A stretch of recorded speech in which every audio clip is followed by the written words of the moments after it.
Well, of course, that's how you feel after being through all these proceedings. And what I'd like, and I know you feel that you really deserve the money from this book that you wrote, and that you're being cheated out of it, let's say, by the court rulings.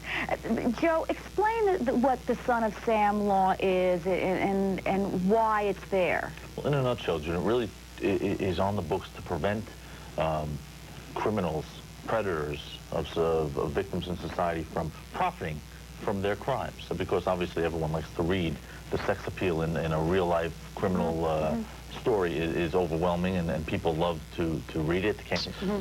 With Sondra, simply because Sondra, no one would accuse her of being part of the Gainesville murders. No one would accuse Sondra of knowing Danny Rawlings during the Gainesville murders, and no one would accuse Sondra of having anything to do with the defense of the defendant during the trial, because he pled guilty. Sondra had a relationship that really was separate and apart, in my opinion, from the intent of the legislature in the Son of Sam laws. And she has got something in writing from Rawlings, an affidavit for which she will not profit, or would not profit, from the book proceeds. With that, you know, etched in stone, I don't see why the prosecution, other than either just pure vindication, overzealousness, or an attempt to sort of enact revenge on Sondra for what they perceive her role to be, I don't know why they would really go to take that away from her. Sondra, is there any hope left that you have that you will get the money, or is it the end of the battle?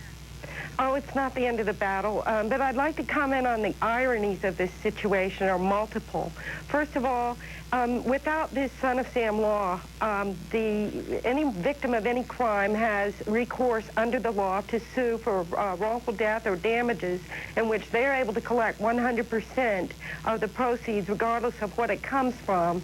Under this law, that prevents such an action by imposing a preposterous construction whereby the victim's families, in fact, only get half of what is reclaimed, and a quarter of it goes to the felon's child. That's right. Danny Rawlings' own daughter gets 1/4 of this money, because this state lien law is prior in dignity to any other. You know, I just hope that that I can emphasize once again that it's not a win-lose situation, and that there's a tragedy in every direction. That the suffering that broke out in the violence there in Gainesville started many years before, and that there's a cycle involved there. Danny Rawlings was, of course, had a conflicted relationship with his mother, because she did enable the abuse to continue.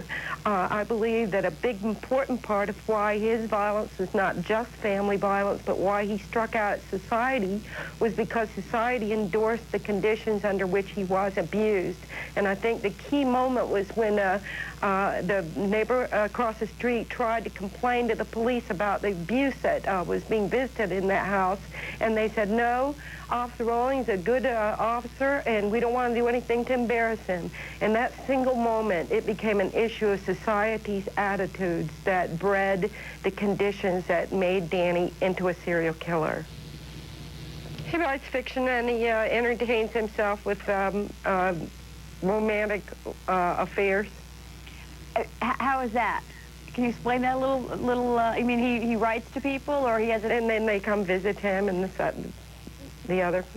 You know, you've written a lot, and you had a lot to do with serial killers. What is the attraction that, I know a lot of serial killers get a lot of mail from women. What do you think the attraction is there to write to someone who, and to get involved with someone who's on death row and has admitted killing 5 people? You know, that's kind of another subject, because I'm not in that position myself.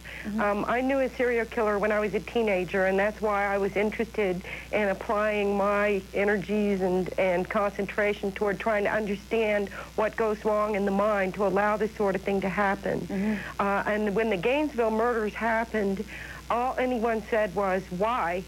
Why did this happen? Everyone wanted to know why. You know, certainly it's locked within the mind of the offender. And it's the offender's choice, really, what he's going to do about that. Some of them go to their grave without revealing anything. Certainly Danny Rolling wanted to participate in the process of allowing what went wrong in his case to be studied. And that was what we did.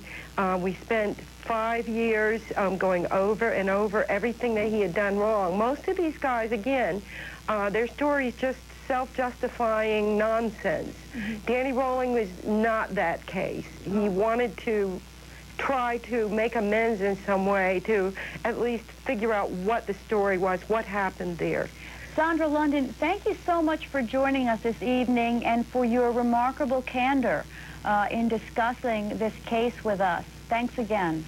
Thank you for the opportunity.